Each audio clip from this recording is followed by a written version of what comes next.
Good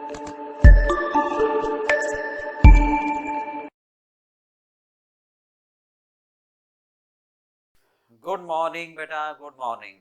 कैसे हो आप लोग? बहुत बढ़िया, हम भी बहुत बढ़िया। मैं CA CMA संजय अग्रवाल। अब हम शुरू कर रहे हैं बेटा CMA इंटर के लिए पेपर नंबर 8, बिल्कुल न्यू रिकॉर्डिंग। ठीक है, तो सबसे पहले हम शुरू करते हैं सिलेबस कि आपका सिलेबस क्या है।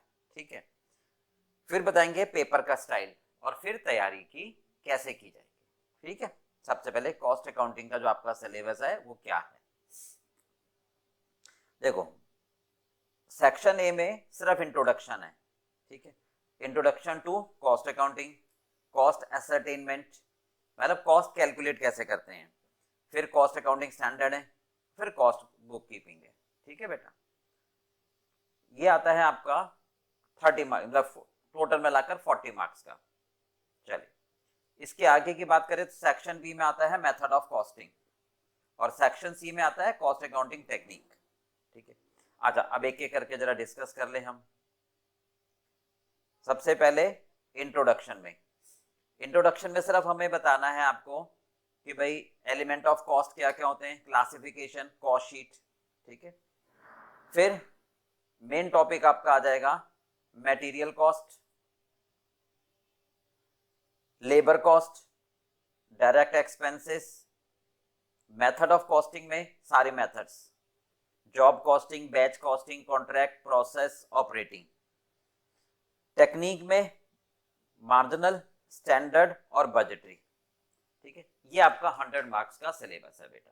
ठीक है, अब जो पेपर का स्टाइल है वो मैं आपको बता दूं। पेपर आता है आपका दो पार्ट्स में, सेक्शन ए, सेक्शन बी। ठीक है, सेक्शन ए आपका आता है 30 मार्क्स का, जिसमें 15 क्वेश्चन होते हैं 2-2 मार्क्स के MCQ। देखो जैसे आपको मैं फॉर एग्जांपल दिखा रहा हूँ, लास्ट टाइम का पेपर बहुत आसान पेपर होता है। ठीक है, सेक्शन बी की अगर बात करें तो इसमें कोई 5 क्वेश्चन आपको करने होते हैं, 2 to 8 7 में से। ठीक है, हर एक क्वेश्चन 14 नंबर का होता है। सबसे लास्ट क्वेश्चन होता है आपका थ्योरी का। ठीक है, बाकी सब प्रैक्टिकल होते हैं, बाकी सारे क्वेश्चन आपके प्रैक्टिकल होते हैं। ठीक है, ये देखो लास्ट क्वेश्चन आपका हो गया थ्योरी का 14 नंबर का कंप्लीट। बीच में कोई एक क्वेश्चन आ जाता है थ्योरी का। ठीक है, तो ये हुआ बेटा पेपर का स्टाइल। ओके, अब मैं आपको बताता हूं कि हमें तैयारी कैसे करनी है, स्ट्रेटेजी क्या होगी आपकी।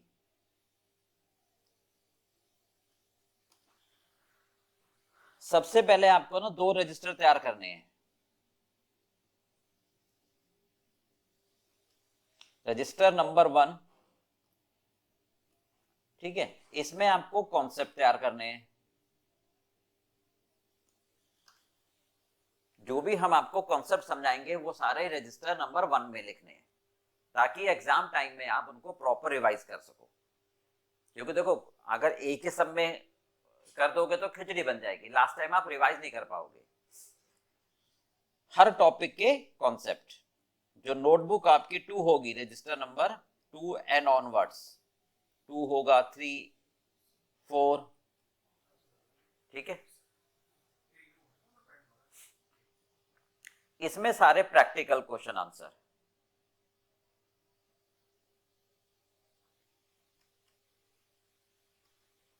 ओके, अब ये ध्यान रखना जब आप प्रैक्टिकल क्वेश्चन आंसर करते जाओगे। अच्छा एक मिनट रुको, मैं आपको बुक्स भी बता देता हूं। हमारी बुक्स होंगी 2 वॉल्यूम में, वॉल्यूम 1 एंड वॉल्यूम 2। ये प्रैक्टिकल पार्ट, थ्योरी की बुक्स अलग मिलेगी। ठीक है, थ्योरी बुक्स अलग मिलेगी आपको, ये सेपरेट होगी और क्लास में भी कराई जाएगी। इन दोनों वॉल्यूम में हर टॉपिक के जो क्वेश्चंस होंगे, हर टॉपिक के जो आपके क्वेश्चंस होंगे, ठीक है, वो सारे क्वेश्चंस हमने कहां से लिए हैं, आपके स्टडी मटेरियल से। सोर्स हमारा क्या रहेगा, आपका जो इंस्टीट्यूट का स्टडी मटेरियल है, ठीक है, पास्ट पेपर, ठीक है, और कुछ ICMA लंदन में जो इंटरमीडिएट लेवल में अच्छे क्वेश्चंस होते हैं वो, ठीक है, ये हमारा सोर्स रहेगा। हर टॉपिक में डिस्क्रिप्टिव और MCQ लास्ट में होंगे, और जो भी पास्ट ईयर के क्वेश्चंस है वो अलग नहीं होंगे। जो पास्ट पेपर के क्वेश्चंस होंगे वो हर टॉपिक में मिक्स्ड हैं। अब बार बार आपको मेहनत नहीं करनी ना, जैसे फर्स्ट टॉपिक हम करेंगे मान लो मटेरियल का, तो उसमें जो भी क्वेश्चंस होंगे, ठीक है, वो आपके स्टडी मटेरियल के होंगे सारे कवर्ड, पास्ट पेपर के सारे कवर्ड, और अच्छे अच्छे क्वेश्चन ICMA लंदन के। तो जब आप कर लोगे वो टॉपिक तो आपका परफेक्शन, आपका कॉन्फिडेंस बिल्डअप हो जाएगा कि हाँ अब इस टॉपिक से कहीं से भी क्वेश्चन आए हम कर सकते हैं। दूसरी बात, हर टॉपिक खत्म होने के बाद, हर टॉपिक खत्म होने के बाद, ठीक है, उसमें फॉर्मूले की लिस्ट दी हुई है और 2 टेस्ट दिए हुए, वो आपको करने हैं और मैं आपको चेक करके दूंगा वो। ओके, अब ये ध्यान रखना टेस्ट कैसे, जैसे पहला टॉपिक खत्म हो गया उसके 2 टेस्ट आपको करके देने हैं, फिर अगला टॉपिक शुरू होगा, भाई चैप्टर 1 मान लो मटेरियल खत्म हो गया उसके 2 टेस्ट देने हैं, फिर अगला टॉपिक लेबर का, एम्प्लॉय का। जब ये टॉपिक खत्म हो जाएगा इसके टेस्ट की बारी आएगी, तो एक टेस्ट इसका भी होगा और एक टेस्ट इसका भी होगा। ये टेस्ट फिर मैं आपको, आप मेरे से कनेक्ट रहोगे, अलग से दिया करूंगा, ठीक है, ताकि ऐसा ना हो कि लास्ट तक जाते जाते शुरू का भूल जाए, ये ना हो बेटा।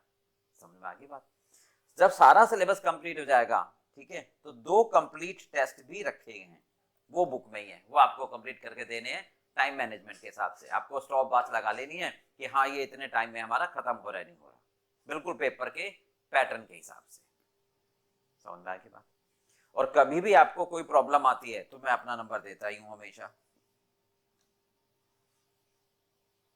इसमें आप व्हाट्सएप पर अपनी प्रॉब्लम पूछ सकते हो, मैं आपको जवाब दे दूंगा, ठीक है। ये तो हो गया पेपर का स्टाइल और हमारा पढ़ने का तरीका, समझ आ गया? अब चलते हैं कि टॉपिक पर, पहले बेसिक कॉन्सेप्ट शुरू करते हैं, राइट। ये एक बात मैं आपको बता दूं, कॉस्टिंग बहुत आसान है, बट स्ट्रैटेजी आसान होनी चाहिए, स्ट्रैटेजी अच्छी होनी चाहिए, कॉन्सेप्ट क्लैरिटी होनी चाहिए। समझ में आ गया?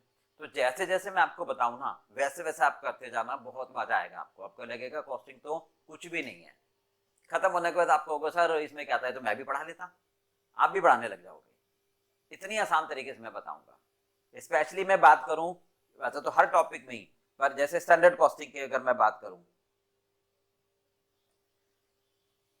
शायद आपने बीकॉम में करी हो तो बहुत सारे फॉर्मूले रखते हो, मैं आपको एक भी फॉर्मूला लर्न नहीं करवाऊंगा, जनरेट करवाऊंगा कि ये कॉन्सेप्ट क्या है। क्योंकि देखो पता है क्या, हमने ना डिफरेंट इंडस्ट्रीज में कॉस्ट ऑडिट करे हुए हैं, तो हमने वहां पे देखा है कि किस तरह की प्रॉब्लम आती है, क्या बजट बनाते हैं, कैसे कैसे काम करते हैं। तो वो प्रैक्टिकल एक्सपोजर मैं आपके साथ शेयर करूंगा, तो आपको समझ आ जाएगा अच्छा अच्छा अच्छा ऐसे होता है। तो आपको कुछ भी फॉर्मूले बेस्ड पर नहीं जाना पड़ेगा, सब फॉर्मूले खुद बना लोगे आप। पूरी स्टैंडर्ड कॉस्टिंग आपको टिप्स पर ऐसी हो जाएगी कि बिल्कुल पानी की तरह। और हर टॉपिक, ये नहीं, हर टॉपिक में जो फॉर्मूले हैं उनका लॉजिक जब आपको समझ आ जाएगा तो खुद के मतलब आपको याद रट्टा नहीं मारना पड़ेगा, तो क्वेश्चन आपका बहुत आसान हो जाएगा। क्लियर है? चलो अब हम चलते हैं बेसिक कॉन्सेप्ट पर। बात करें बिजनेस की, कोई भी इंसान बिजनेस करता है तो 3 टाइप के बिजनेस होते हैं। पहला ट्रेडर, ठीक है, मैन्युफैक्चरर और सर्विस। ट्रेडर का मतलब क्या होता है, सामान लिया बेचा, अपना पैसा कुछ नहीं लगाया, ठीक है, एक जगह से सामान लिया दूसरी जगह बेच दिया, एक जगह से सामान लिया दूसरी जगह बेच दिया, बस। समझ गए बात को? तो वहां कोई आपकी मैन्युफैक्चरिंग नहीं होती है, तो उसमें हमें कॉस्टिंग की जरूरत नहीं होती है। बस वो तो क्या होता है कि भैया 1000 रुपए का सामान लिया 1200 में बेच दिया, 2000 रुपए का सामान लिया 2500 में बेच दिया, समझ गए? वो तो बस मार्जिन पर हम उसको परचेज एंड सेल कहते हैं, यानी ट्रेडिंग। तो वहां कॉस्टिंग की हमें आवश्यकता होती नहीं है। अभी समझाते हैं कॉस्टिंग क्या होती है। पहले बिजनेस समझ। मैन्युफैक्चरर, मैन्युफैक्चरर का मतलब क्या होता है? गुड्स बनाना। पेन बना रहे हैं, पेंसिल बना रहे हैं, कैलकुलेटर बना रहे हैं, समझ गए, पीसीयू बना रहे हैं, टेलीविजन बना रहे हैं, वॉशिंग मशीन बना रहे हैं, चेयर बना रहे हैं, शर्ट्स बना रहे हैं। तो बनाना यानी प्रोडक्ट को बनाना, ठीक है, वहां हमारी कॉस्टिंग लगती है, राइट। कैसे, वो भी समझाते हैं। एक होता है सर्विस, मतलब कुछ बना नहीं रहे, बस सर्विस दे रहे हैं। जैसे चार्टर्ड अकाउंटेंट है, रिटर्न भरवानी है, डॉक्टर्स हैं कि भाई हॉस्पिटल है, डॉक्टर्स बैठे हैं, कोई भी मरीज आता है तो उसको टेस्ट करके बीमारी के हिसाब से दवाई लिख देते हैं, तो वो सर्विस दे रहे हैं। लॉयर्स हैं, किसी को प्रॉब्लम हो गई तो कोर्ट में केस लड़ना है तो वो लॉयर के थ्रू लड़ते हैं। लॉयर उनकी फाइल बनाकर एक तरह से केस पुट अप करते हैं जज के सामने, तो वो अपनी सर्विस देते हैं, तो वहां भी कॉस्टिंग अप्लाई होती है ना। आपको यहाँ से मान लो शिमला जाना है, तो मान लो आपने कोई बस हायर की है, तो उसका खर्चा, यानी वो सर्विस दे रहे हैं। आप कुछ बना थोड़ा रहे हो, या कोई जो ट्रांसपोर्ट वाले हैं कुछ बना थोड़ा रहे हैं, बस they provide the services to you. समझ गए बात को? तो वो आपको सर्विस दे रहे हैं। तो वहां पर भी कॉस्टिंग अप्लाई होती है। कैसे, मैं आपको समझाता हूं, ठीक है। देखिए, सबसे पहले आप समझो कॉस्ट किसे कहते हैं, बहुत ध्यान से, बिल्कुल सिंपल है। कॉस्ट का मतलब क्या होता है कि हम जो प्रोडक्ट बनाते हैं, हम जो प्रोडक्ट बना रहे हैं, मान लो पेन बना रहे हैं, मान लो चेयर बना रहे हैं, तो उसमें कितना खर्चा लग रहा है, वो सारी कॉस्ट है, वो सारी उसकी उसमें जोड़ दी जाएगी, ठीक। अब जैसे मान लो आप चेयर बना रहे हो, सपोज एक एग्जांपल है, हम चेयर बना रहे हैं, ठीक है। अब चेयर बनाने में क्या खर्चा लगेगा? लकड़ी लगेगी। अब जो लेबर है, कारपेंटर जिसको कहते हो, वो लकड़ी को काटेगा, पीटेगा, है ना, उसमें फेविकोल लगाएगा, कीले लगाएगा, समझ गए, उसका खर्चा। जिस रूम में वो चेयर बना रहा है फैक्ट्री में, वहां का किराया, समझ गए, कीले, फेविकोल। अब कई लोग काम कर रहे हैं तो उनके ऊपर सुपरवाइजर भी होता है, जो चेक करता रहता है कि सारे वर्कर कहीं मोबाइल पर बात तो नहीं कर रहे। कहीं पता लगा अपना सवेरे 10 बजे आए, 6 बजे तक कुछ काम करा नहीं ढंग से और चले गए, तो सुपरवाइजर भी तो सुपरवाइज करेगा कि भैया पूरा काम कर लो सही से, मोबाइल अपना साइड में रखो, है ना, ठीक है। जब चेयर बन जाती है तो मार्केट तक ले जाने में उसको सेल्समैन की जरूरत पड़ती है, उनकी सैलरी, मार्केटिंग का खर्चा, एडवर्टाइजमेंट, यानी चेयर बनाने में जितने भी खर्चे लग रहे हैं उन सबको जोड़ दो तो वो उसकी लागत आ जाती है। बात समझ में आ गई?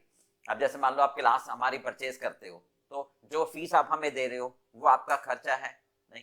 आप कैलकुलेटर यूज कर रहे हो, उसका डेप्रिसिएशन है, नहीं। जो आप रजिस्टर ले रहे हो उसका खर्चा है, पेन स्टेशनरी है, जिस रूम में आप क्लास देख रहे हो उस रूम का खर्चा है, लैपटॉप है उसका डेप्रिसिएशन, ये सारे खर्चे जोड़कर उसकी कॉस्ट बन जाती है।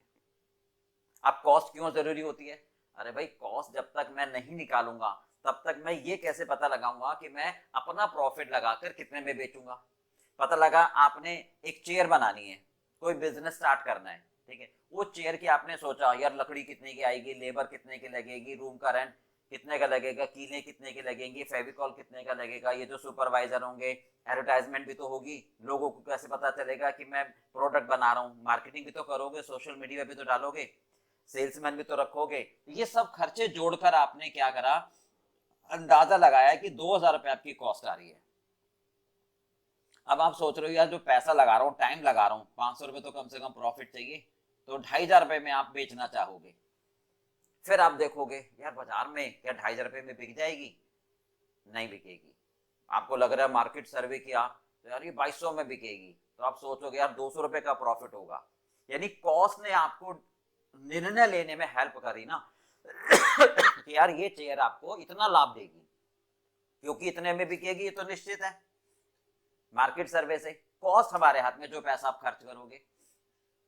तो किसी भी प्रोडक्ट को बनाने में जो खर्चा लगता है वो उसकी कॉस्ट होती है, ठीक है। डेफिनेशन क्या है? Cost is an amount of expense. ध्यान रखना, अच्छा कई बार डेफिनेशन लिखते हैं एग्जाम में तो यहां पर हम एक्सपेंडिचर लिख देते हैं बेटा, वो गलत हो जाएगा।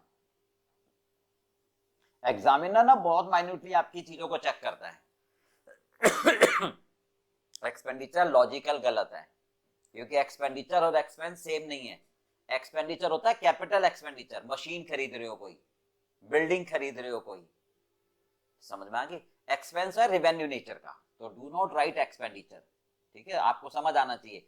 When you are using the word expenditure it means seems to be nature capital, when you are using the word expense seems to be nature revenue, समझ में आ गई। चल, टू बी इनकर्ड खर्च होगा या तो बनाने में, सेल बनाने और सेल करने में, ठीक है, गुड्स के, या फिर सर्विस देने में। बात समझ में आ गई। अब डॉक्टर है, अब जैसे हम सर्विस दे रहे हैं, तो सर्विस देने में मेरा कौन सा खर्चा होगा, मैं आपको पढ़ा रहा हूँ, ठीक है, तो मेरा कौन सा खर्चा होगा, इस रूम का रेंट दे रहा हूं मैं, नहीं, मेरी कॉस्ट लग रही है, मैंने पीएन रखा हुआ उसकी सैलरी दे रहा हूँ, रिकॉर्ड कर रहे हैं उनको पेमेंट दे रहा हूँ, इंक्रिप्शन जा रहा है उसकी पेमेंट जा रही है, तो जो भी मेरा खर्चा लग रहा है इससे रिलेटेड मैं सारा जोड़ दूंगा तो मेरी क्लास की कॉस्ट बन जाएगी। जो मैं दे रहा हूँ आपके पॉइंट ऑफ व्यू से वो मैंने आपको बता दी, तो जिसके पॉइंट ऑफ व्यू से देखना है उसके हिसाब से हम देखते हैं। समझ में आ गई कि अगर मैं सोचूं आप चेयर खरीद रहे हो 2500 रुपए की, तो आपके लिए 2500 कॉस्ट है क्योंकि आप खरीद रहे हो 2500 की, मैं बना रहा हूं तो मेरे लिए कॉस्ट 2000 रुपए की है, बना रहा हूं तो मुझे फायदा भी तो चाहिए, ठीक है। अच्छा, दूसरी बात ध्यान रखना, opportunity cost, it also includes opportunity cost, ठीक है। अपॉर्चुनिटी कॉस्ट को बेटा ऐसे समझना, सिंपल सी एक लाइन समझाता हूं, पैसे का ना आना भी जाना होता है, दोबारा बोलो, पैसे का ना आना भी जाना ही होता है, इसे अपॉर्चुनिटी कॉस्ट कहते हैं। जैसे आप कहते हो सर अभी हमने समझा क्लास परचेज की कॉस्ट, है ना, जिस रूम में बैठकर आप क्लास देख रहे हो, अगर आपके फादर ने, आपके पेरेंट्स ने वो बिल्डिंग, वो हाउस खरीद के रखा हुआ है, तो उस रूम का आपको रेंट नहीं देना पड़ रहा है ना। ये या ये समझोगे कि अगर मैं वो रूम, क्योंकि आपने ऑक्यूपाइड कर लिया अगर वो रूम किराए पे देते, समझ रहे हो, तो किराया आता, क्योंकि आपने ऑक्यूपाइड कर लिया तो किराया नहीं आ रहा, तो ना आना भी तो जाना हुआ, समझ गए, तो वो भी तो कॉस्ट है। तो कॉस्ट केवल वो नहीं होती जो जेब से जा रही है, किसी वजह से पैसे का नहीं आना होता है, वो भी एक तरह से जाना ही हो गया, क्योंकि मैं ऑक्यूपाइड कर रहा हूं, समझ में आ गई, क्योंकि मैंने उसको ऑक्यूपाइड कर लिया तो मैं किराए पे नहीं दे पा रहा, तो किराया नहीं आ रहा, तो वो ना आना या आके चले जाना कॉस्ट तो हुई। Is that clear? तो उसको हम अपॉर्चुनिटी कॉस्ट कहते हैं। बिल्कुल क्लियर हो गया? सिंपल से ध्यान रखो बात, पैसे का ना आना भी जाना होता है, ठीक है, और आगे डिटेल में समझेंगे हम बेसिकली। तो कॉस्ट किसे कहते हैं? वो खर्चा जो किसी भी प्रोडक्ट को बनाने में लगता है, वो सारी कॉस्ट है। क्लियर बात? ध्यान रखना, जैसे हमने ये कहा कि कॉस्ट सारी जोड़ दी चेयर बनाने में, लेट्स से 2000, मार्केट में बेच रहे हैं हम 2500 की, लेट्स से सपोज, तो हमारा प्रॉफिट हो गया 500 रुपए का, 500 का बैलेंसिंग फिगर। अब ध्यान से समझना, ये मेरी कॉस्ट है प्रोडक्ट को बनाने में लगने वाली, मैंने प्रॉफिट कमाया 500 रुपए का, है ना, अब मैं इस पर टैक्स दूंगा,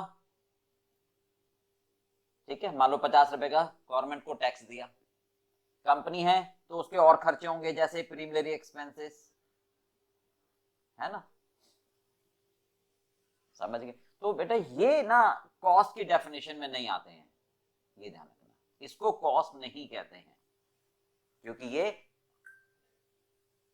प्रोडक्ट को बनाने में लगने वाला खर्चा नहीं है।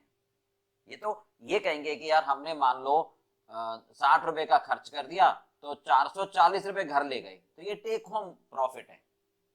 तो प्रॉफिट में से हम, ध्यान से सुनना, प्रॉफिट में से कुछ भी पे करें, इनकम टैक्स पे करें हम, ठीक है, या कोई और खर्चा पे करें, प्रीमियरी एक्सपेंसेस पे करें, डिविडेंड पे करें, हम कंपनी डिविडेंड पे करती है ना, तो वो कब देती है? जब प्रॉफिट होता है। तो प्रॉफिट में से जो दिया जाएगा वो कॉस्ट में नहीं आएगा। अभी आपको और डिटेल में आगे बता दूंगा कॉस्ट में क्या क्या चीजें नहीं आती, अभी आपको रफली समझना है, प्रॉफिट में से जो दिया जाता है वो कॉस्ट में नहीं आता। हो गया बेटा? कॉस्ट किसे कहते हैं? वो खर्चा जो हम प्रोडक्ट को बनाने में खर्च करते हैं, ठीक है, इसमें अपॉर्चुनिटी कॉस्ट भी आ गई, पर ध्यान रखना अकाउंट्स में हम अपॉर्चुनिटी कॉस्ट को नहीं लेते। अकाउंट्स में क्या करते हैं, वो तो जो भी जेब से जा रहा है भैया वो रिकॉर्ड कर लो, जो भी आपकी जेब से जा रहा है whatever you have to incur. Opportunity cost हम अकाउंट्स की परिभाषा में नहीं लेते हैं, कॉस्टिंग में लेते हैं, क्योंकि ये डिसीजन मेकिंग में हेल्प करती है। चलिए सेकंड कॉस्टिंग। अब कॉस्टिंग में अगर हम बात करें, ठीक है, तो कॉस्टिंग का मतलब क्या है, कॉस्ट प्लस आईएनजी। आईएनजी समझते हैं ना, प्रेजेंट कंटीन्यूअस टेंस। तो कॉस्टिंग का मतलब है करते जाओ करते जाओ, यानी वो टेक्निक, वो प्रोसेस, ठीक है, जिससे हम कॉस्ट कैलकुलेट करते हैं और लगातार बेसिस पर। क्योंकि एक बार कॉस्ट निकाल ली तो सर हो गया ना बस 10 साल का काम, ऐसे थोड़ा होता है, क्योंकि मार्केट चेंज होती रहती है, सप्लायर मटेरियल के रेट कम बढ़ती करता रहता है, समझ रहे, लेबर के रेट बदलते रहते हैं, तो खर्चे बदलते रहते हैं, तो इसलिए बार बार हमें कॉस्ट को कैलकुलेट करने की आवश्यकता पड़ती है। तो इसलिए कॉन्टिन्यूअस टेंस है। बात समझ में आ गई, ठीक है। अब किस तरीके से निकालोगे आप, भाई जैसे चेयर बना रहे हैं तो पहले मटेरियल है ना, कि वुड कितने की आई, फिर उसके बाद लेबर लगेगी, एक दिन में वो कितनी चेयर बना लेगा, सर एक दिन में 1000 रुपए लेता है, 2 चेयर बना लेता है, तो इसका मतलब एक चेयर पर 500 रुपए का खर्चा, समझ रहे हो। कीले लगाए, फेविकोल लगाई, तो कितनी फेविकोल एक में कंज्यूम हो रही है। रेंट एक महीने में दे रहा हूं मैं 20,000 रुपए, एक महीने में 2000 चेयर बन रही हैं, तो 20,000 डिवाइडेड बाई 2000, तो एक चेयर पर बर्डन आ गया। तो ये तरीका बता रहा हूं, तो इस तरीके से हम क्या होता है कॉस्ट को निकालते हैं। और ये कैसे शो करते हैं हम, टी फॉर्म में नहीं, स्टेटमेंट फॉर्म में। अकाउंट्स में तो डेबिट क्रेडिट होता है, यहाँ डेबिट क्रेडिट का फॉर्म नहीं होता। जब प्रेजेंटेशन करने का तरीका, कॉस्ट को निकालने का तरीका, भाई हर एक काम को करने का तरीका होता है कि नहीं? चाय बना रहे हो चाय का भी तरीका होता है, सब्जी बना रहे हैं सब्जी का भी तरीका होता है, समझ रहे बात को। आप खिचड़ी बना रहे हैं मान लो, उसका भी तरीका होता है। नहीं ये तो नहीं कि पहले चावल खा लिए फिर दाल खाली पेट में जाके हो जाएगा, नहीं ना। तो हर एक चीज का जब तरीका होता है तो कॉस्ट का भी तरीका हो गया, तो कॉस्ट के तरीके को कॉस्टिंग कहते हैं। और ये एक बार नहीं होता, कॉन्टिन्यूस होता है। क्लियर हो की बात भाई, ठीक है। तो ये स्टेटमेंट की फॉर्म में होता है। अच्छा फिर हाँ, अकाउंट में तो हम क्या होता है कि अकाउंट्स बनाकर मैनेजमेंट को भी देते हैं, शेयर होल्डर्स को भी देते हैं, पब्लिकली पब्लिश करते हैं। ये मैंडेटरी नहीं, ये सिर्फ अपने लिए, ये सिर्फ अपने लिए जानना चाहते हैं कि यार मेरे प्रोडक्ट की कॉस्ट कितनी आ रही है, ताकि मैं ये देखूं कितना प्रॉफिट में कमा पाऊंगा, ठीक है। और ये पब्लिश इसलिए भी नहीं होता कि भैया अगर पब्लिक को पता लग गया कि यार एक कोल्ड ड्रिंक में इतनी कॉस्ट आ रही है, समझ रहे हो, तो वो कंपनी बंद हो जाएगी, अच्छा इतना प्रॉफिट कमा रहे हैं भैया, ये तो बहुत महंगा बेच रहे हैं। तो कॉस्ट कभी भी पब्लिकली पब्लिश नहीं होती है, सिर्फ इंटरनल मैटर होता है, ये भी ध्यान रखना, ठीक है, कोई मैंडेटरी नहीं होता है, ठीक है। तो क्या होता है, process of gathering cost information, यानी कॉस्ट की इंफॉर्मेशन को इकट्ठा करने का तरीका, मतलब मटेरियल कहां से आया, लेबर को पेमेंट कितनी दी, है ना, चेयर बनाने में कीले लगी तो कितनी लगी, कितना फेविकोल लगा, कितना रेंट का हिस्सा जाएगा, कितनी सैलरी जाएगी मैनेजर की। तो तरीका कॉस्ट को इकट्ठा करने का, ठीक है, फिर उसको जोड़कर प्रोडक्ट पर डालना, ये कॉस्टिंग कहलाती है। आई थिंक समझ आ गया होगा, ठीक है। चलिए अब आता है मैनेजमेंट अकाउंटिंग।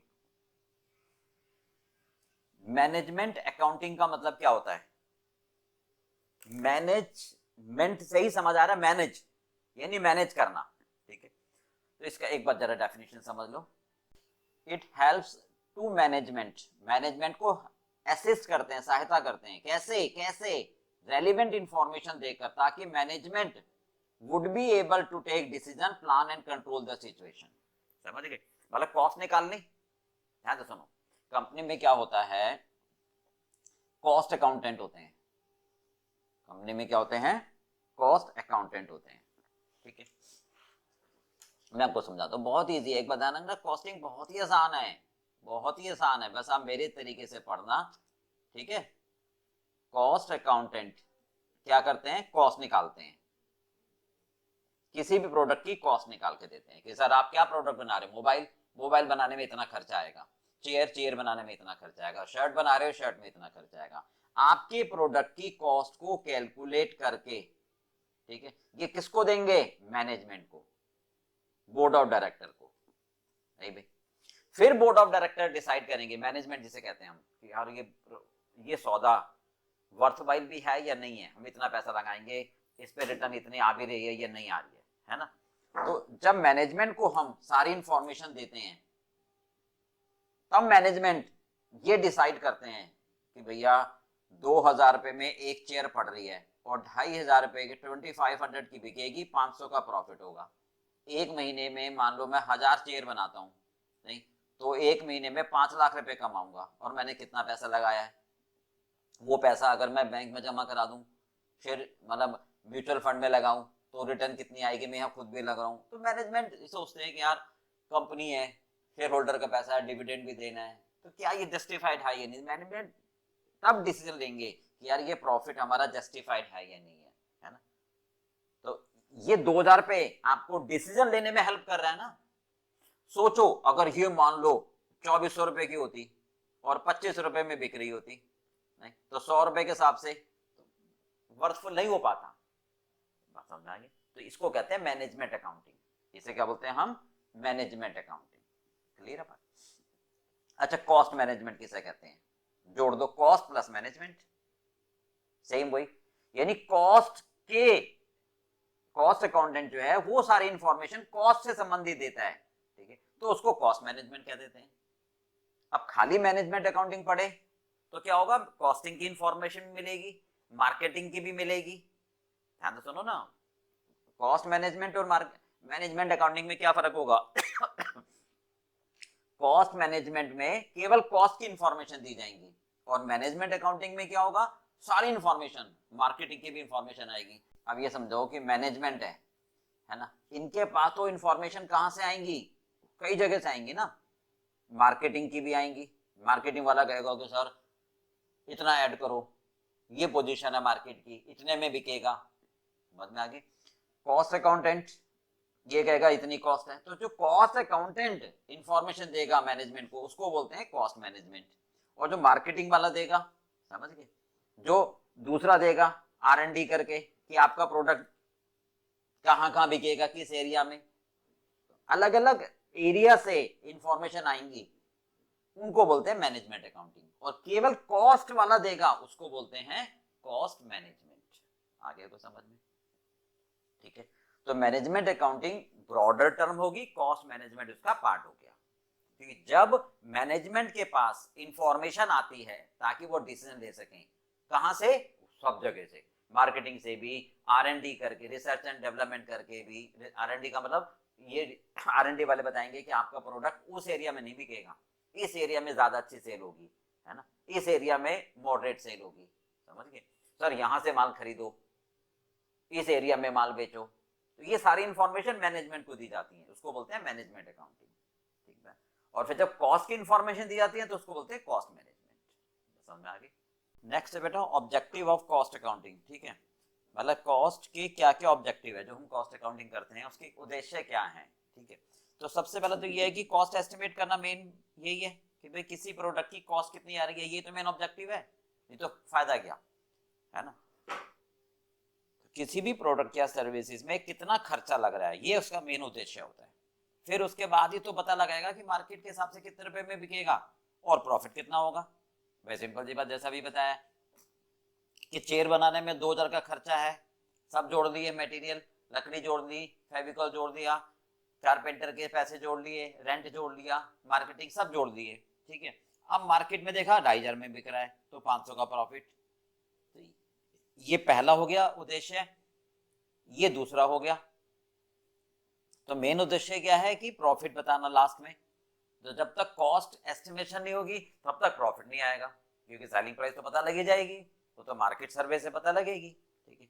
मेन आता है अगला, cost control and cost reduction, ठीक है बेटा, बहुत ध्यान से समझो। अब परफेक्ट कंपटीशन में क्या होता है कि हम ना अपने प्रोडक्ट की सेलिंग प्राइस को कम नहीं कर सकते। ये बहुत ही मुश्किल है आपके लिए कि आप सेलिंग प्राइस नहीं बढ़ा सकते, क्योंकि परफेक्ट कंपटीशन है। तो प्रॉफिट कैसे कमाएं, कॉस्ट को कम करो। कॉस्ट को कम करने के दो तरीके हमारे पास, कॉस्ट कंट्रोल, कॉस्ट रिडक्शन। समझ में आ गई बात। अब ध्यान दो ना, कॉस्ट कंट्रोल किसे कहते हैं? कॉस्ट को कंट्रोल करना मतलब नियंत्रण में रखना, मतलब लक्ष्मण रेखा बना दी, उसके अंदर रखना। अगर उसके पार चली जाएगी तो फिर भैया फिर तो नुकसान हो जाएगा, फिर तो बिजनेस बंद हो जाएगा। तो हम पहले क्या करते हैं, एक बजट बनाते हैं इसके लिए, मतलब how to do the control in cost, वो बता रहे हैं। कॉस्ट को कैसे कंट्रोल करोगे, मतलब कैसे अपने हाथों में बांधोगे? अगर कोई स्टेप नहीं उठाया, नहीं तो ये तो रेत है, मुट्ठी में जितना रखोगे फिसल जाएगी। तो इसका मतलब ये हुआ कि हमें कुछ ना कुछ स्टेप करने पड़ेंगे। ठीक बात है। अच्छा, सिंपल सी बात है, जैसे आपने सोचना कि हम पिकनिक पर जा रहे हैं, ठीक है, तो एक बजट बना लेते हो ना, यार पिकनिक पर जाने में इतना बस का खर्चा, ठीक है, आने जाने का, इतना वहां पर रहने ठहरने का, इतना वहां पर खाने का, इतना वहां पर शॉपिंग का, तो बजट बना लेते हो ना। तभी तो पेरेंट्स से मैसेज लेते हो कि हम पिकनिक पर जा रहे हैं तो हमें 50,000 रुपए का खर्चा लगेगा। तो ये आपका बजट हो गया। अब आप जो करोगे वो ऐसा करोगे ना कि खर्चा 50,000 में ही रहे। मान लो खर्चा 50,000 से क्रॉस कर जाएगा तो आपका जो प्लान है, आपकी जो पिकनिक है, आपको जो विजिट है वो बिगड़ जाएगी। तो यही इंडस्ट्री में होता है कि पहले आप क्या करते हो, बजट बना लेते हो। हर इंडस्ट्री क्या करती है, अपने प्रोडक्ट को बनाने से पहले एक बजट बनाती है कि भी देखो हमें इतना प्रोडक्ट बनाना है, इतने प्रोडक्ट बनाने में इतना मटेरियल लगेगा, इतनी लेबर लगेंगी, इतने खर्चे लगेंगे, वो बजट तैयार हो गया। ठीक है, तो सबसे पहला काम क्या हो गया बेटा, बजट बनाना। ठीक है, सबसे पहला काम क्या हो गया, बजट बनाना, सभी फैक्टर को ध्यान में रखते हुए, कितना मटेरियल लगेगा, कितनी लेबर मिलेगी, आज के सिनेरियो को ध्यान में रखते हुए, है ना। फिर जब बजट बना लिया कि भाई हमने सपोज ये कह दिया कि हम 1,000 चेयर बनाएंगे, ठीक है, तो 2,000 रुपए के हिसाब से हमारी ये कॉस्ट आएगी। ठीक है, अब जब काम करना शुरू करा तो एक्चुअल में मटेरियल खरीदा, लेबर को पेमेंट दी, रेंट दिया, इलेक्ट्रिसिटी दी, मार्केटिंग के खर्चे करे। सपोज वो खर्चे हमारे 25 लाख के हो गए, तो 5 लाख का खर्चा बढ़ गया तो आपका लॉस हो जाएगा। यानी आप कैसे कंट्रोल करोगे, ध्यान से सुनो। अगर एक्चुअल कॉस्ट आपकी बजटेड कॉस्ट से ज्यादा आ रही है तो आप सोचोगे अब हो तो गया, ठीक है, फैक्ट्री तो चलानी है, गोइंग कंसर्न है, तो आप ये सोचोगे यार किन कारण की वजह से ये ज्यादा आ रही है, कारणों को ढूंढोगे। क्या मटेरियल मैंने महंगा खरीद लिया, बजट बनाया था कि मुझे 100 रुपए पर स्क्वायर फुट खरीदना मटेरियल, आपने 120 खरीदा, क्यों? क्या परचेज प्रोसीजर फॉलो नहीं करा आपने? पकड़ो कौन जिम्मेवार है ना, उसकी सैलरी काटो ताकि आगे से ना बढ़े। समझ में आ गई बात। लेबर को अपॉइंट किया आपने, आपने सोचा लेबर इस महीने हम 100 लेबर से काम कर लेंगे और उनको हम डेली के हिसाब से 1,000 रुपए देंगे। आपने 120 लेबर अपॉइंट कर लिए होंगे, आपने ज्यादा लेबर को पेमेंट कर दी होगी, तो एचआर डिपार्टमेंट से को पकड़ोगे कि भाई देखो जो बजट था तुमने उसको क्रॉस कर दिया, क्यों, क्या कारण रहा? आपने लेबर एजेंसी से बात नहीं करी, आपने नेगोशिएट ही नहीं करा होगा, तो उनकी सैलरी काटो। तो ऐसे आप रेमिडियल स्टेप लोगे ताकि आपका अगली बार एटलीस्ट जो एक्चुअल खर्चा है वो बजट के अंदर रहे, कॉस्ट कंट्रोल हो जाएगी। ये हमारा मेन ऑब्जेक्टिव है कॉस्ट का। बोलो क्लियर हो गया पार्ट?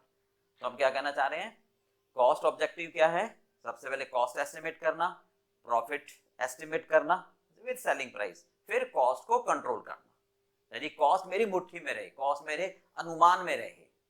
क्योंकि कॉस्ट अगर मेरे दायरे से बाहर हो जाएगी, वो कहते हैं ना जितनी चादर उतने पैर पसारो, तो कॉस्ट अगर मेरे दायरे से बाहर हो जाएगी ना तो फिर मुझे नुकसान हो जाएगा, फैक्ट्री बंद करनी पड़ जाएगी। तो कॉस्ट कंट्रोल समझ में आ गया बिल्कुल। चलिए अगला चलते हैं, कॉस्ट रिडक्शन। कॉस्ट रिडक्शन का मतलब क्या होता है, ध्यान से सुना, कॉस्ट को रिड्यूस करना।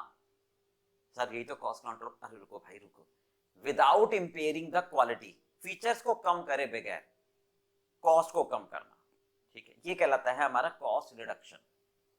मतलब आप कुछ भी करो, अब कॉस्ट कंट्रोल में तो पहले बजट बना लिया था सब चीजों को ध्यान में रखते हुए, ठीक है, अब उसी के अंदर हमें क्या करना है, कॉस्ट को भी रिड्यूस करना है।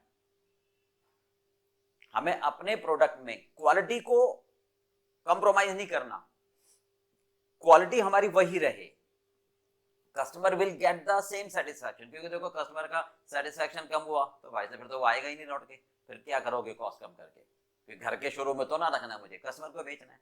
तो कॉस्ट को कम करना without impairing the quality, quality से कोई कंप्रोमाइज नहीं, ठीक है। तो मैं 4 चीजें बताऊं कैसे, कहना बहुत आसान है, बताना पड़ेगा कैसे सर, ठीक है। तो प्लेट, ये ध्यान रखना, ठीक है। पी का मतलब प्रोडक्ट रीडिजाइन, पी का मतलब प्रोडक्ट रीडिजाइन। मैं एग्जांपल देता हूं आपको, क्या है, एक पहले मारुति जैन प्रोडक्ट था, ठीक है। पीछे वाइपर आता था कि भी पीछे अगर बारिश आ रही है मतलब बाहर, तो पीछे वाइपर था वो साफ कर देता था। तो उससे ना उनकी कॉस्ट बढ़ती थी, तो उन्होंने क्या करा, पीछे का वाइपर हटा दिया, समझना बात को, ठीक है।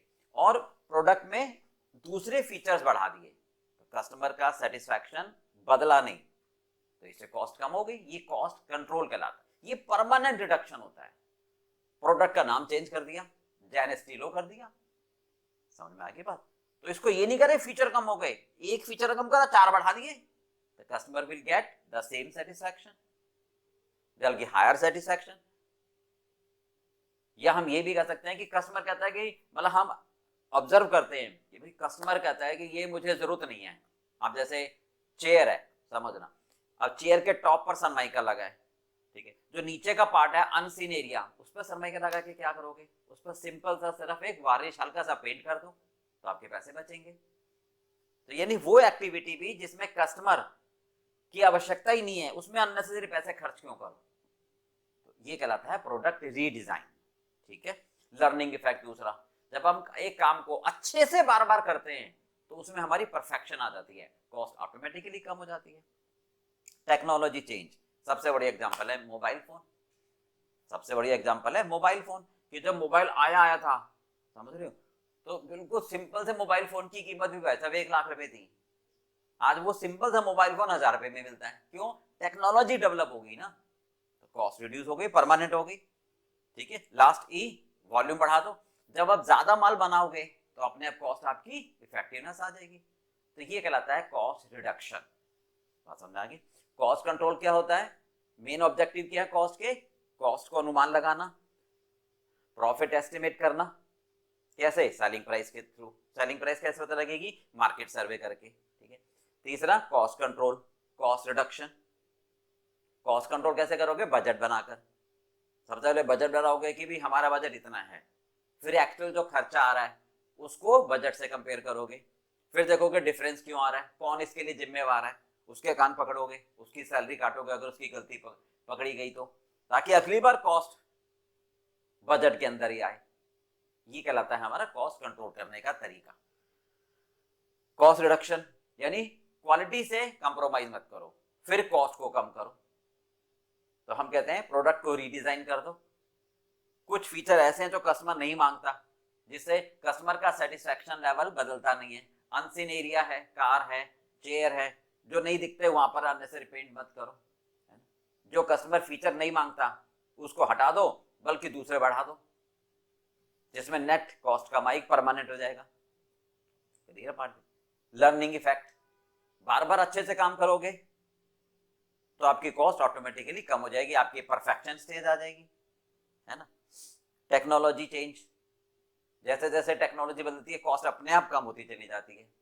इकोनॉमिक ऑफ स्केल, ज्यादा वॉल्यूम बनाओगे, मतलब बड़ा सोचो कहते हैं ना, तो बड़ा करोगे तो अपने आप कॉस्ट कम हो जाएगी, तो ये कहलाता है कॉस्ट रिडक्शन। चलिए अब आगे बढ़ते हैं, ठीक है बात है। नेक्स्ट है एलिमेंट ऑफ कॉस्ट। अब आता है बेटा एलिमेंट ऑफ कॉस्ट, है ना, मतलब कॉस्ट के क्या क्या एलिमेंट है, कंपोनेंट। तो जैसे कहते हैं बिल्डिंग बना रही है, तो बिल्डिंग में क्या क्या लगा है, ईंटें लगी हैं, रेता लगी है, सीमेंट लगी है ना, ये सारी चीजें क्या होता है उसके कंपोनेंट कहलाते हैं। तो किसी भी प्रोडक्ट को बनाने में जो कॉस्ट लगती है उसमें क्या क्या एलिमेंट होते हैं वो देख रहे हैं हम। तो कॉस्ट में क्या क्या आता है, सबसे पहले मटेरियल, सबसे पहले मटेरियल, फिर लेबर, फिर एक्सपेंस में डायरेक्ट और इनडायरेक्ट।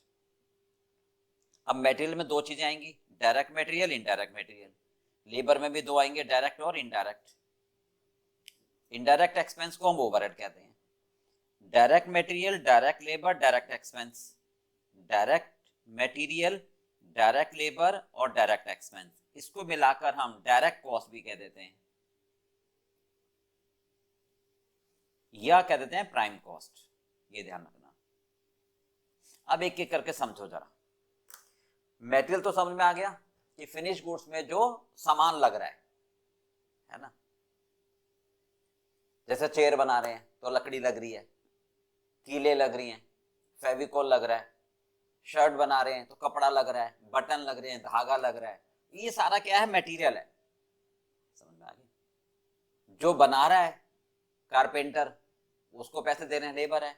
उनके ऊपर जो खड़े हुए हैं चेक कर रहे हैं कि भी काम ठीक से करोगे, मोबाइल पे बात तो नहीं कर रहे, उनको पैसे दे रहे हैं, एम्प्लॉइज है वो।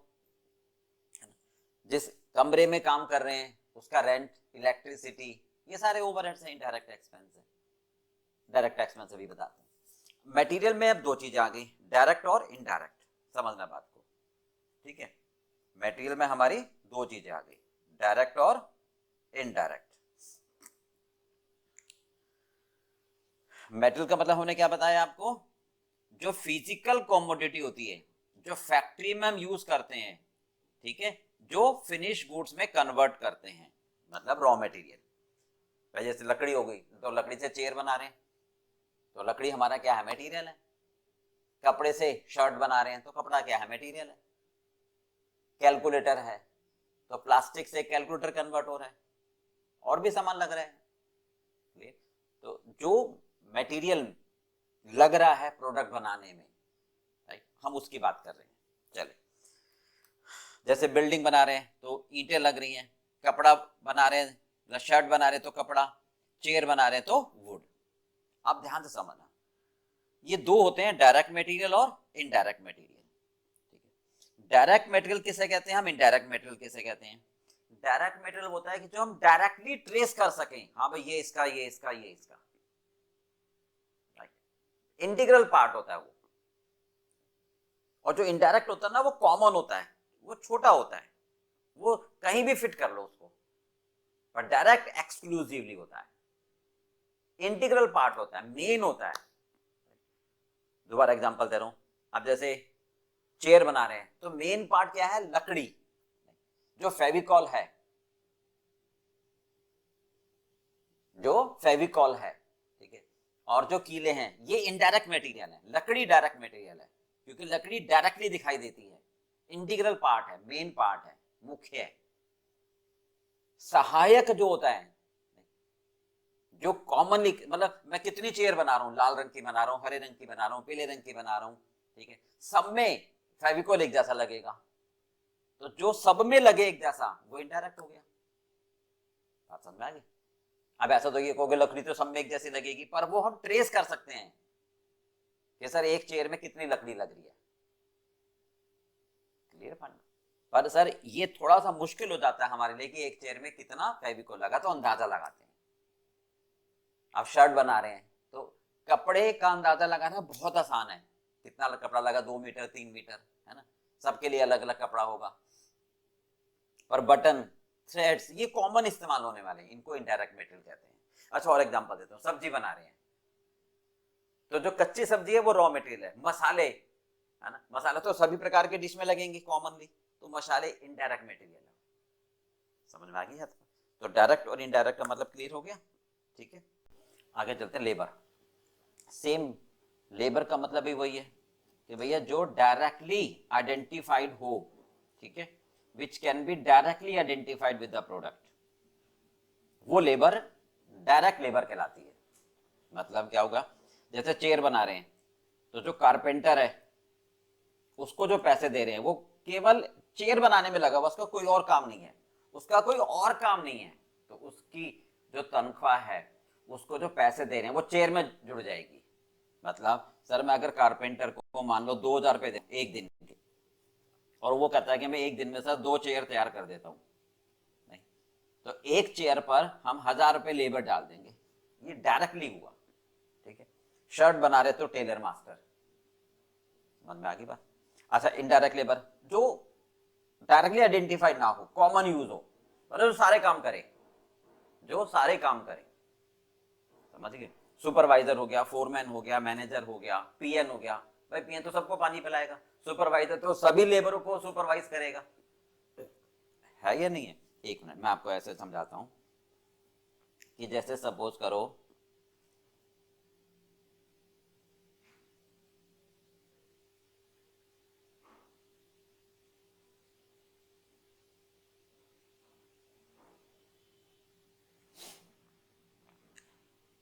ये एक लेबर है, ठीक है, मिस्टर एक्स। ये एक लेबर है, मिस्टर वाई। ये चेयर बना रहे हैं, नंबर 1। ये चेयर बना रहे हैं, नंबर 2। अब एक लेबर और है मान लो, ठीक है, जेड। ये चेयर बना रहे हैं, नंबर 3। अब इनके ऊपर एक सुपरवाइजर है, इनके ऊपर एक सुपरवाइजर है, समझ गए। ये तीनों को सुपरवाइज कर रहा है। तो जो पैसे मैं इन एक्स वाई जेड को दे रहा हूं तो वो तो डायरेक्ट इस चेयर में जुड़ जाएंगे, पर जो सुपरवाइजर को दे रहा हूं वो पैसे क्या एक्स में जुड़ेंगे या 2 में जुड़ेंगे या 3 में जुड़ेंगे? तीनों में जुड़ेंगे ना, बटकर। समझ में, कि बटकर, क्योंकि इसका काम सबको सुपरवाइज करना है। तो इसको जो पैसे दे रहा हूं वो इनडायरेक्ट है, क्योंकि सब में बट जाएंगे। तो जो बटे वो हमारा कहलाएगा इनडायरेक्ट, और जो डायरेक्टली आ जाए वो डायरेक्ट कॉस्ट। बात समझ में आ गई? हो गया बेटा। डायरेक्ट मटेरियल, डायरेक्ट लेबर, जो डायरेक्टली एक्सक्लूसिव एक के लिए हो, मेन हो, और जो सबके लिए कॉमन हो, फेविकोल लग रहा है, कीले लग रही है, सब्जी बना रहे हैं, मसाले लग रहे हैं, शर्ट बना रहे हैं तो धागा सबके लिए एक जैसे ही आ गया, तो वो इनडायरेक्ट मटेरियल है, इनडायरेक्ट कॉमन इस्तेमाल हो रहा है। सुपरवाइजर है, पीएन पानी पिला रहा है, जैसे स्टूडियो है मान लो, अब इस स्टूडियो में जो पीएन आता है पानी पिलाता है, तो वो दूसरी जगह भी, हमारे दूसरे स्टूडियो में तो है, तीसरा स्टूडियो में तो है, तो वो पीएन सबको पानी पिला रहा है, तो उसकी सैलरी सब में बटेगी ना। अब मान लो स्टूडियो में मैंने एक एक्सक्लूसिवली रिकॉर्डिंग का बंदा रखा हुआ है, वो दूसरा काम नहीं करता, तो उसकी सैलरी इसी में बटेगी, वो डायरेक्ट लेबर हो गया। क्लियर हो गया पार्ट में? चल, direct expense, directly identified with the product, जैसे रॉयल्टी पेड, समझो डायरेक्टली ट्रेसेबल, मतलब प्रोडक्ट का खर्चा है, मटेरियल नहीं है, कोई कमोडिटी नहीं है कुछ भी, पर खर्चा है, पर है इसी प्रोडक्ट का। मतलब जैसे मैंने ये पेन बनाया, अब मुझे लग रहा है, या मैंने चेयर बनाई, चलो चेयर का एग्जांपल लेते हैं। अब मैंने चेयर बनाई तो भाई मुझे लग रहा है यार चेयर तो इतनी नहीं बिक रही, तो मैंने सोचा क्या करूं, लोग तो यार ब्रांड के पीछे भागते हैं, मेरा तो ब्रांड धीरे धीरे बनेगा ना। तो मैंने क्या काम करा, डूरियन कंपनी से बात कर ली या किसी ब्रांड कंपनी से बात कर ली, और कि भाई मैंने जो चेयर बनाई है वो आपके स्टैंडर्ड के हिसाब से है, चेक कर लो। तो एक काम करो, आप अपना नाम मुझे दे दो, मैं अपनी चेयर पर आपका नाम पेस्ट कर देता हूं और अपने रॉयल्टी लेते रहना। हाँ, मैं आपके सारे दिशा निर्देशों को पालन करूंगा, कहीं क्वालिटी से कंप्रोमाइज नहीं करूंगा, जो ताकि आपका ब्रांड खराब हो। तो वो कहेंगे हमें क्या फायदा होगा, तो हम उनको जो पेमेंट देंगे पर चेयर वो कहलाएगी रॉयल्टी, तो डायरेक्ट एक्सपेंस है। क्लियर होता है? चलिए, अब इनडायरेक्ट एक्सपेंस को बोलते हैं कॉमन खर्चे, ओवरहेड। अब जिस कमरे में काम कर रहे हैं हम, उस कमरे का किराया, तो उस फैक्ट्री का किराया तो सभी प्रोडक्ट के लिए जाएगा, इलेक्ट्रिसिटी सबके लिए है, डेप्रिसिएशन सबके लिए, एडवर्टाइजमेंट सबके लिए, किसी एक का एडवर्टाइजमेंट तो होता नहीं है। तो इसका मतलब जो जो खर्चे हमारे कॉमन खर्चे हो, सब प्रोडक्ट पर बटे, वो इनडायरेक्ट एक्सपेंस यानी ओवरहेड कहलाते हैं। हो गया बेटा बात क्लियर? ठीक है, चलो अब मैं आपको एक वीडियो से समझाता हूँ पहले, ठीक है। देखो बेटा, ये एग्जांपल मैं आपको दे रहा हूँ, फैक्ट्री में देखो, अनलोडिंग रॉ मटेरियल, ये सब लोग क्या कर रहे हैं, लकड़ी को फैक्ट्री में ला रहे हैं, ये सब क्या कर रहे हैं, लकड़ी को फैक्ट्री में लेकर आ रहे हैं, तो यानी रॉ मटेरियल आ रहा है फैक्ट्री में, ठीक है, राइट। अब देखो दूसरा, अब हम मैन्युफैक्चरिंग पर आते हैं, इस लकड़ी को ले आए फैक्ट्री में, ठीक बात है, तो लकड़ी को लाकर फैक्ट्री में हम क्या कर रहे हैं, प्रोडक्ट बना रहे हैं, प्रोसेस कर रहे हैं, कटिंग, यानी लकड़ी से चेयर बना रहे हैं हम, उसके बाद फिर उस पर पॉलिशिंग हो रही है, देखो ठीक बात है ना, पॉलिशिंग के बाद असेंबलिंग होगी, तो ये सारा काम फैक्ट्री में हो रहा है, समझ रहे हो। तो जो लकड़ी आ रही है वो डायरेक्ट मटेरियल है, जो लकड़ी आ रही है वो डायरेक्ट मटेरियल है, जो लेबर काट रहे हैं, समझना, जो लेबर काट रहे हैं, ठीक है, वो डायरेक्ट लेबर है। और जो चेयर बना रहे हैं उसमें जो दूसरा मटेरियल लगा रहे हैं, कीले, ट्रिकॉल, पेस्टिंग मटेरियल, वो सारा इनडायरेक्ट मटेरियल है। पॉलिश कर रहे हैं तो पॉलिशिंग हमारा डायरेक्ट नहीं, इनडायरेक्ट मटेरियल है, ठीक है, राइट।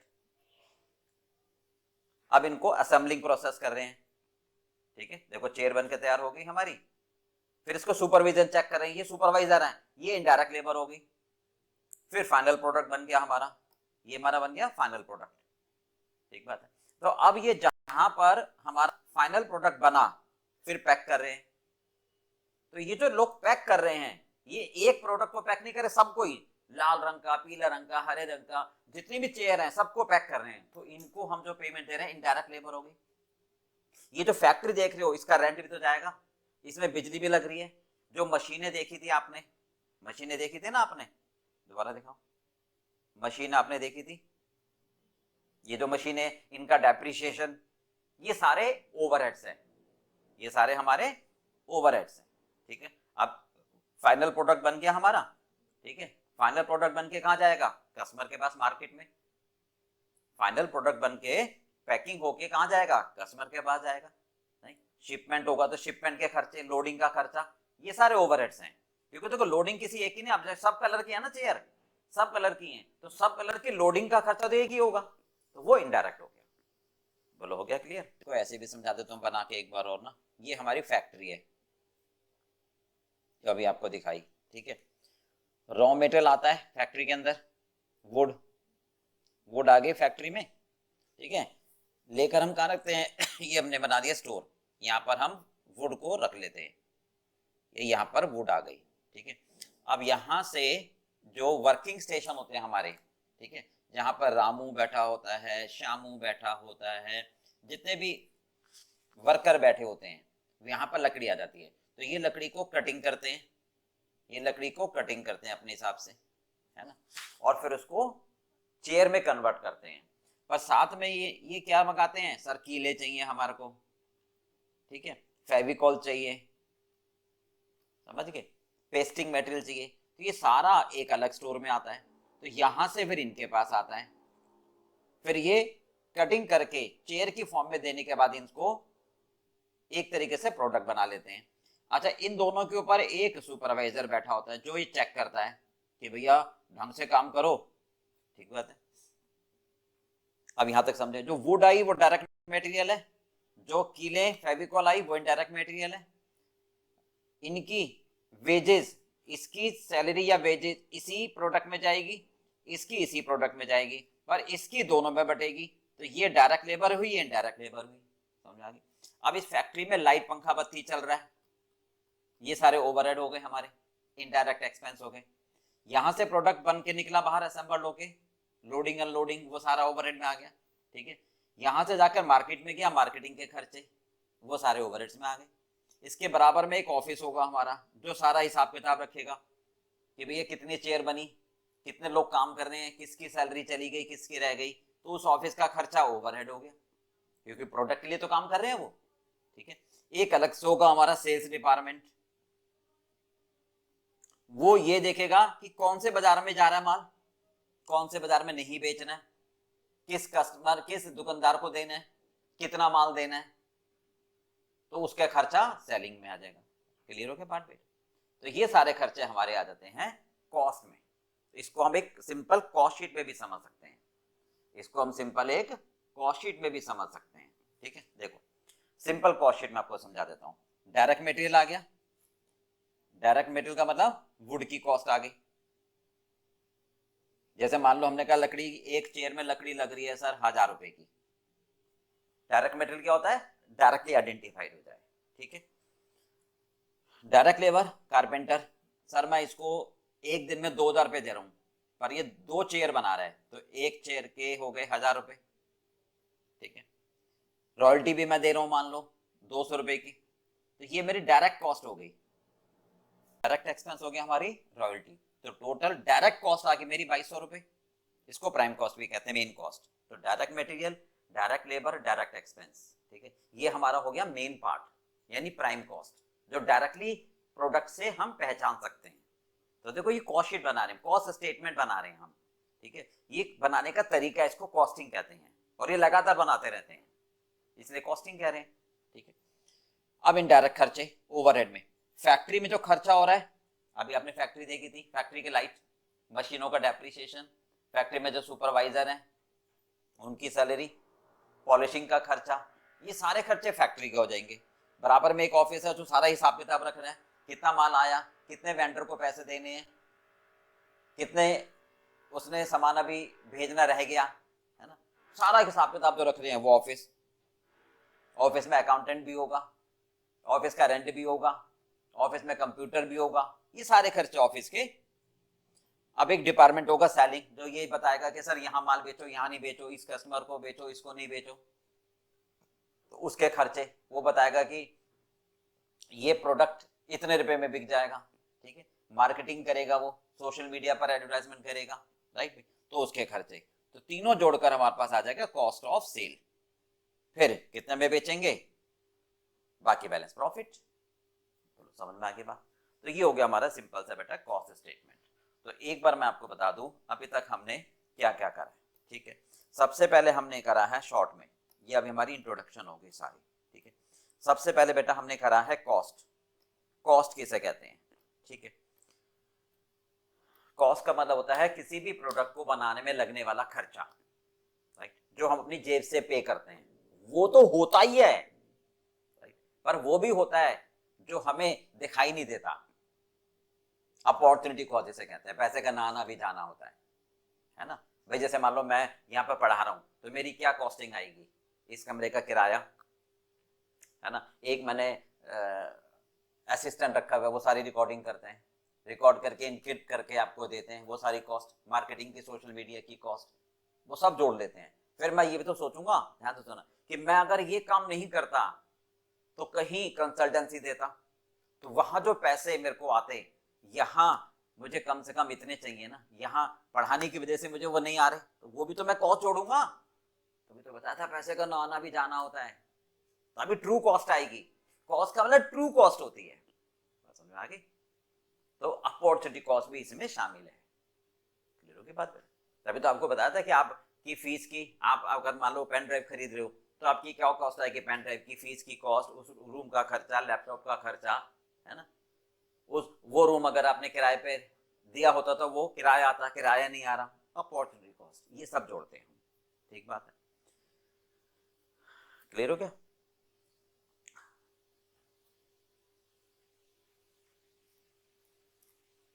कॉस्टिंग क्या है, कॉस्ट प्लस आईएनजी, कॉन्टिन्यूस, यानी टेक्निक, कॉस्ट को निकालने का तरीका जो हम लगातार करते रहते हैं। भाई हर एक काम को करने का तरीका होता है ना, तो कॉस्ट को निकालने का भी तरीका है कि पहले मटेरियल जोड़ो, फिर लेबर जोड़ो, फिर डायरेक्ट एक्सपेंस जोड़ो, फिर सारे ओवरहेड जोड़ो, और ये स्टेटमेंट की फॉर्म में, नॉट डेबिट क्रेडिट, ठीक बात है, ठीक है। मैनेजमेंट अकाउंटिंग, यानी मैनेजमेंट को सूचना देना, रेलिवेंट इंफॉर्मेशन देना। ध्यान रखना सभी डिपार्टमेंट देते हैं, मार्केटिंग वाला भी देता है, R&D वाला भी देता है, कॉस्ट वाला भी देता है, ठीक है, क्वालिटी वाला भी देता है, सब देते हैं मैनेजमेंट को, ताकि मैनेजमेंट डिसीजन ले सके, उसको मैनेजमेंट अकाउंटिंग कहते हैं। अब उसका एक पार्ट है cost management, cost plus management, यानी जो कॉस्ट अकाउंटेंट इंफॉर्मेशन देगा मैनेजमेंट को केवल कॉस्ट रिलेटेड, कि सर इस प्रोडक्ट की ये कॉस्ट आ रही है, क्योंकि इसमें इतना मटेरियल लग रहा है, इतनी लेबर लग रही है, इतने ओवरहेड लग रहे हैं, हम यहाँ से सामान खरीद रहे हैं, तो वो कहलाता है कॉस्ट मैनेजमेंट, ठीक बात है। इसके बाद आता है ऑब्जेक्टिव, क्या कॉस्ट होगी, कितने में बेचूंगा, कितना प्रॉफिट होगा, कैसे मैं कॉस्ट को कम करूंगा, दो तरीके, cost control, cost reduction. Cost control क्या होता है, कॉस्ट को कंट्रोल में रखना, मुट्ठी में रखना, पहले बजट बनाओ, फिर एक्चुअल को बजट से कंपेयर करो, जो डिफरेंस आ रहा है वो देखो क्यों आ रहा है भैया, किसकी गलती है, उसको पकड़ो, उसके कान खींचो, ताकि दोबारा गलती ना करे वो, राइट, तभी एक्चुअल कॉस्ट बजट में रहेगी। ये कॉस्ट कंट्रोल का तरीका हो गया। कॉस्ट रिडक्शन, कॉस्ट को परमानेंटली कम करना, कैसे, प्रोडक्ट को रीडिजाइन, प्लेट बताया था, प्रोडक्ट को रीडिजाइन करो, यानी वो फीचर हटा दो, बेसिकली फीचर नहीं हटा रहे हम, ध्यान रखना, क्वालिटी कम नहीं कर रहे, जो कस्टमर डिमांड नहीं कर रहा, तो एक्जैक्टली वो फीचर नहीं है ना, एग्जैक्टली में वो फीचर ही नहीं, जब कस्टमर की जरूरत नहीं है, कस्टमर कह रहा है मेरे किसी काम का नहीं है ये फीचर, तो प्रोडक्ट को रीडिजाइन कर देते हैं। फिर हम टेक्नोलॉजी, जैसे जैसे टेक्नोलॉजी बढ़ती है, जैसे मोबाइल फोन पहले शुरू में टेक्नोलॉजी नहीं थी तो ये सिंपल वो ना 1 लाख रुपए था, अब टेक्नोलॉजी डेवलप हो गई तो वो 1000 रुपए तक आ गया। एक बात है एफिशिएंसी, मतलब लर्निंग, जब अच्छे से काम करते हैं तो धीरे धीरे उसमें एफिशिएंसी आ जाती है, राइट। वॉल्यूम ऑफ वर्क बढ़ा देना, तो ये कॉस्ट रिडक्शन की बात आ जाती है, राइट भाई। चलिए एलिमेंट ऑफ कॉस्ट ये बता दिए, material, labour, direct expense, indirect expense. Material का मतलब प्रोडक्ट बनाने में जो सामान लग रहा है। अब सामान दो तरह के होते हैं, जो डायरेक्टली ट्रेस कर सके, इनडायरेक्टली। अब जैसे पेन बना रहे हैं, है ना, तो इसमें प्लास्टिक नजर आ रहा है, डायरेक्ट मटेरियल है। पर जो पेस्ट किया हुआ मटेरियल है जिससे ये प्लास्टिक फॉर्म में बना, तो वो इनडायरेक्ट मटेरियल है। शर्ट बना रहे हैं तो हमारा कपड़ा क्या है, direct, button indirect, thread indirect, यानी जो कॉमन इस्तेमाल होता है सब जगह फिट हो जाता है वो इनडायरेक्ट। जो एक्सक्लूसिवली डायरेक्टली ट्रेस एक के लिए हो उसको डायरेक्ट कहते हैं। कारपेंटर की सैलरी आपकी डायरेक्ट होगी, टेलर मास्टर की डायरेक्ट होगी, जो सुपरवाइजर है, पीएन है, जो सारे काम कर रहा है वो इनडायरेक्ट हो गया, ठीक है। रॉयल्टी टाइप्स डायरेक्ट एक्सपेंस हो गए। फैक्ट्री के खर्चे, ऑफिस के खर्चे और सेल्स डिपार्टमेंट के, ये सारे ओवरहेड में आ गए, ठीक है बेटा। चल अब हम इसके बाद टॉपिक शुरू करेंगे, ठीक है। इन्हीं से हमारे टॉपिक बनते चले जाएंगे। मटेरियल हमारा टॉपिक बनेगा चैप्टर नंबर 2, फिर एम्प्लॉय यानी लेबर कॉस्ट अगला टॉपिक बनेगा, ओवरहेड उसके आगे के टॉपिक बनेगा। जब हमारे ये टॉपिक हमारे बिल्कुल क्लियर हो जाएंगे, क्रिस्टल क्लियर, तो बेटा आगे का उसी पर बेस्ड होगा। तो याद रखना कॉस्टिंग बहुत आसान है, कोई दिक्कत नहीं है, सिर्फ स्ट्रेटेजिकली आपको फॉलो करनी है, ठीक है। चल अब हम अगली क्लास में मिलते हैं इसके साथ ही, राइट। अगर कोई भी प्रॉब्लम आती है तो मैं अपना हमेशा नंबर देता हूं, ठीक है। व्हाट्सएप पर आप अपना मैसेज डाल दो कि सर ये प्रॉब्लम है, मैं आपको व्हाट्सएप पर उसका जवाब दे दूंगा, ठीक है।